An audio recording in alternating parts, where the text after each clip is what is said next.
Unlike body paragraph 1 and 2, body paragraph 3 will require you to state the claim and counterclaim. So, what is claim? Claim is the statement made by someone, and counterclaim is the statement that you made. Remember the third point in positive and negative table? Claim is your enemy's point, and counterclaim is your own point. I hope that clarifies your view now.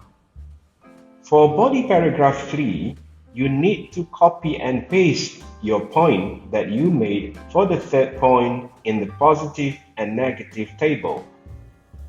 Your point, not your enemy's point. Once done, choose a suitable linkers. You will then proceed by choosing your preferred structure of claim and counterclaim from the drop-down option. Rewrite the structure in the blue box. Your counterclaim will need to be supported.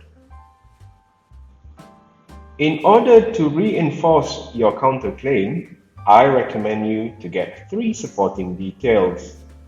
Look at the given examples. You can elaborate more if you want. These are just recommended examples.